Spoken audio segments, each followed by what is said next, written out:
Robert Musar Hadusa Shug. Today we will be speaking about and illuminating the topic of living a virtuous life and what it means to be noble. Why is this important? It may not be to you, but if this resonates or hits close to home, let's begin. Now, throughout my time in prison, I found it important and empowering to learn what it is to live a virtuous life and to be noble. Now, these are just my choice of words because these are also synonyms to being divine, being sacred, and being enlightened. And within my journey of learning to cultivate this lifestyle, I had to learn what it meant to have moral integrity. And this could not be cultivated without having the ability to see and know. This meaning having knowledge and awareness, which illuminates and reveals your true nature to you. This is recognition between consciousness and essence. This is when your true essence resonates with your self-awareness, which ultimately elevates your authority over life. Authority meaning the author who writes. This is you illustrating and illuminating your path. Because to illuminate is to make bright, to make clear, to bring clarity. In becoming the illustrator of my life, it became more clear for me to have the inner distinction of knowledge, wisdom, understanding, and reasoning. With the right knowledge, right wisdom, right understanding, and the right reasoning. Because it was obvious to say that the knowledge, wisdom, and understanding that I had before is what led me to prison. Now, as I continue to walk this path, and as I am still walking this path, it led me to reflect more on what you might ask, reflect more on my view. It started simple with me reflecting on the way that I viewed my current situation of being incarcerated. From there, I started to reflect the way that I was thinking. I started to reflect on the words that I was speaking. I was reflecting on my actions and my livelihood.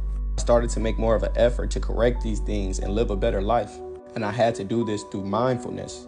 I was always one to want a life of virtue and to be a noble person. Better said, I was always one who wanted to walk the path of enlightenment and live a sacred lifestyle. But I did not know that enlightenment was to be illuminated by truth, to be the full and complete illustrator and author of your own life. I began to understand that this would have to be cultivated through the core of my inner being, so that I can emit light to the world through action, wisdom, and virtue. Because what you are is what you receive, and what you receive is what you are able to give. In those moments, I made the choice to give up and let go of the attachment to the material world so that I can learn to navigate and control my inner world. And in doing this, you have to recognize truth. And my journey on recognizing truth is continuously ongoing.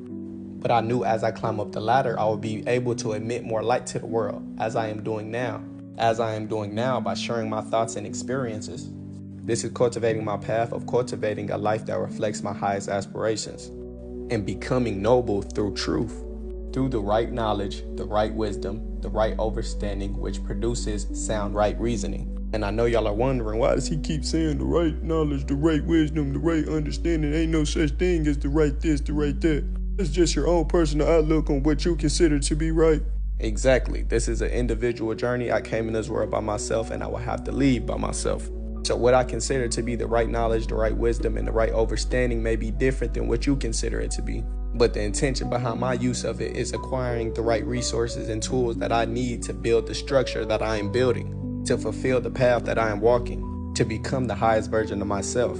But this does not mean that what I consider to be the right knowledge, wisdom, and understanding cannot be recognizable by others as the same thing. This all depends on the individual, and this is a message to stand in your own light. And this is what living a virtuous and noble life means for me, because I don't live according to the rules and regulations of man, according to what connects me closer to myself and my own inner being. It's either going to resonate or oppose what you believe. Right and wrong will always exist on this realm because there's always going to be an energy that opposes the other. Whether you choose to be unified within the all or not, whether you choose to say I'm going above duality, I don't believe in right or wrong. It's all up to you and the way you want to illustrate your life.